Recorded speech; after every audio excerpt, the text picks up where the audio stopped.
Selling a little or a lot?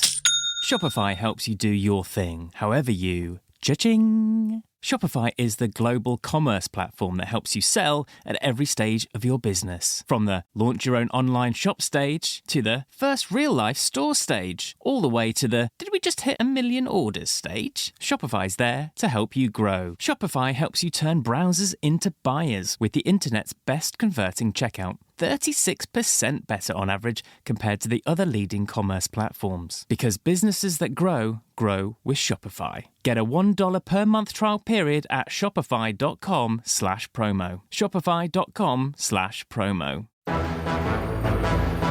It's July 26, 1887, and another remarkable event is about to be uncovered by Arion, Rebecca, and Olly, the Retrospectors. Esperanto estis inventita ĉitage, which means, as I'm sure we all know, that it was on this day that the language of Esperanto was invented. Well, I say invented, but actually it was a long-term project, obviously, by a guy called Ludwig Leiser Zemenhoff. But it was today that he published his book titled Dr. Esperanto's International Language in 1887. I know that Esperanto didn't go on to become the world's second language, but I think he might have considered it a semi-success that here we are, 134 years later, still talking about this day. Yeah, and you say it was modest, but actually, you know, its intention was pretty grand. I mean, Esperanto itself means hope, and his hope was that this would be a means by which lots of different cultures would come to world peace. And I think it makes sense when you look at his background. I mean, he was born into a Jewish family in Białystok, which is now in Poland, but back then was part of the Russian Empire. And like growing up, he saw how this multi-ethnic city had Russians, Germans, Jews speaking Yiddish, etc. And he saw how they had so many divisions between them. And so he came up with the idea when he was 14. And he himself spoke multiple languages, Russian, Yiddish, Polish, German.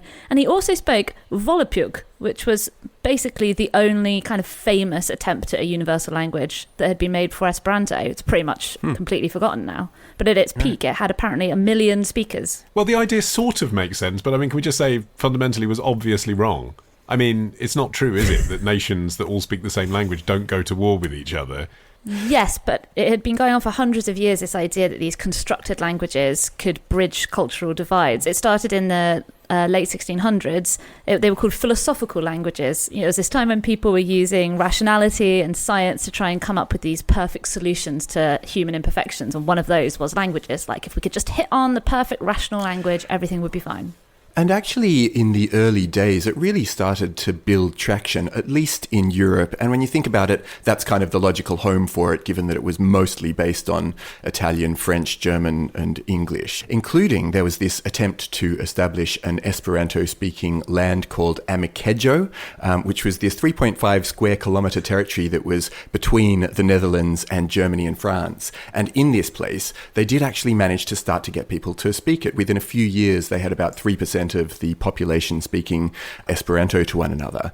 And after World War I, it was really thriving, and it was proposed as the official language of the incipient League of Nations. So people were kind of getting behind it, and then it all got a bit squished in World War II. Yeah, well, I mean, what happened in World War II is quite a fundamental sort of climax. Bit of a fallout. Mission, wasn't it? Yeah. I mean, particularly when, as you say, one of the goals was to quash anti-Semitism. You know, far from that, the disproportionately high number of Jews that were speaking Esperanto in the Esperanto-speaking world was one of the reasons why it was seen as a Jewish conspiracy, and people were sent to their deaths at concentration camps for being Esperantists. So it was, I mean, you know, nice idea, but actually ended up creating the idea of a sort of secret society and cabal that the Nazis would then try and kill because it was founded by Jews. I mean, the exact opposite of its intention. Yeah, including all 3 of his children. Dr. Zamenhof's children, they were all adults at the time. They were all murdered during the Holocaust, including his daughter Lydia, who was a massive advocate for Esperanto, and she'd been travelling around the world basically promoting the language. Even though it was pretty much oppressed and squashed and killed off around World War II. Afterwards, it has had a bit of a comeback, so much so that with the advent of the internet, it's really come back to life, so much so that there are estimated to be about 2 million Esperanto speakers worldwide these days, which is huge when you think about it. I think there are definitely a lot of people who are interested in learning it. I think that's probably where the 2 million figure comes from. There's a lot of estimates that are much lower, I think, probably more in the region of about 100,000 fluent speakers. There are even a handful of children who've been raised speaking Esperanto as their native language, which... I mean, that's child abuse. I mean, they do also learn the other language. They're not only brought up speaking Esperanto, like one of those like horrible Age of Reason experiments, but including George Soros was brought up speaking Esperanto. His parents were both dedicated Esperantists. But I think that one of the reasons why Esperanto is popular on like systems like Duolingo for learning languages is because of its cleanliness. You know, it was deliberately devised to get rid of quite a lot of the messiness of ordinary, everyday, fluid languages that develop with their own pace and with lots of exceptions and faults and weirdness. And so it's got like... if you're European, I mean, it's no good if you're Chinese, is it, trying to learn it? That's another flaw in his whole plan. It's like he completely ignored the whole existence of anywhere outside of Europe and just was like, okay, so we've got European languages and let's whack them all together. But to be fair, though, in 1887, if you were going to guess what would be the most popular language in the world by 2021, you wouldn't be guessing Mandarin, would you? You would be guessing English, Spanish or French. It's interesting that you bring up Mandarin, though, Olly, because you might be surprised, given that Hitler, Stalin, Franco, etc. all tried to quash Esperanto, the Chinese government has always been quite supportive of Esperanto. Chairman Mao actually said, if Esperanto is used as a means of presenting ideas which are truly internationalist and truly revolutionary, then Esperanto can and should be studied. And as such, it's actually remained in the good books of the Chinese Communist Party, partly because a universal language probably sounds quite sensible when 30% of your country don't understand Mandarin fluently. Exactly. So this is one of the ironies, isn't it? I mean, even from Hitler's point of view, this is one of the ironies, I think. You know, they didn't like it because they didn't like the idea of an international confederation of people and races. But actually, at the same time, we're trying to set up a world where there was just a monoculture, i.e. German. And actually, then the goal's sort of the same, weirdly. I mean, that's the problem, isn't it? Like, it kind of brings the world together, speaking a second language. At the same time, you're sort of saying, we'll create a monoculture. So if you're China, then that would appeal to you, wouldn't it? Have you guys heard about Incubus? No. No, I don't believe so. It's one of 2 films that's ever been made in Esperanto. It's a horror film released in 1966 starring William Shatner. What? Canadian actor and famous non-Esperanto speaker. You're probably wondering why anyone would want to make a film in Esperanto. Basically, the filmmakers thought it would sound weird and creepy if everyone was speaking this strange language. So Shatner and all the other actors had to read their lines phonetically, and apparently some Esperantists were incredibly enraged by their poor pronunciation. And there's a very odd blog post that William Shatner wrote several years ago where he says that he thinks that... Odd? That doesn't sound right. Well, you should read it. It's really... He thinks that these offended Esperanto speakers cursed the film because quite a lot of people involved in it were murdered or died in the years afterwards. And he sort of goes into this thing about how he went around trying to destroy as many copies as possible. But then at the end of the blog post, he says he's realised that Klingon speakers are even more of a handful. The funny thing about that as well, though, is that, you know, you can really see the birth of people wanting to create new languages to put in fiction. And famously, of course, J.R.R. Tolkien wanted to create his books sort of as a vehicle for his interest in languages. You know, he wanted to create Elvish, he wanted to create Dwarvish, and so he just built these vehicles to put the languages in. But subsequently you've had, you know, Klingon, as we mentioned, and then Huttese from Star Wars.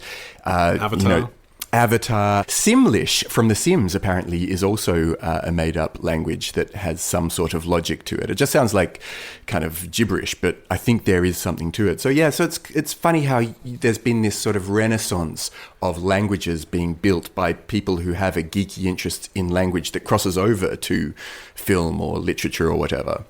I don't know. I mean, it's often written, isn't it, that the internet saved Esperanto by making it popular. But actually, I do just wonder whether it's sort of ruined it for all of those language nerds who used to meet at the conferences in the 60s and 70s. I mean, put yourself in their position. Like, if you're that much of a language fan that you've travelled to Rotterdam or whatever the hell it was, so you can go and speak a language no one's ever heard of to other people who have found out about a language that existed sort of 50 years ago, but not really, in a book at a library, and have then had to go along, like, receiving a ticket in the post.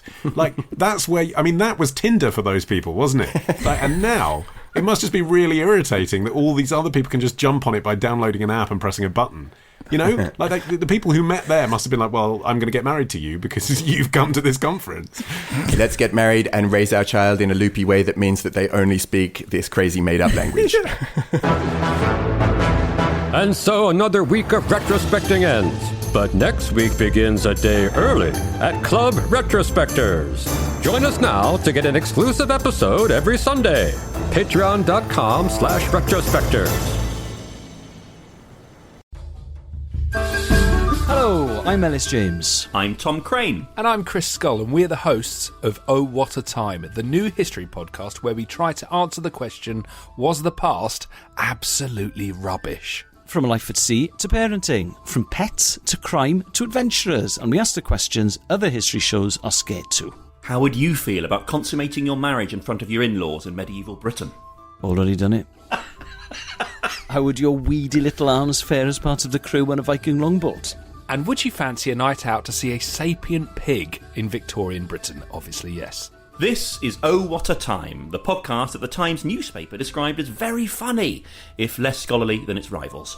Life is tough in 2023, so give us a listen and remind yourself that things could be so much worse. Oh What a Time, available every Monday wherever you get your podcasts.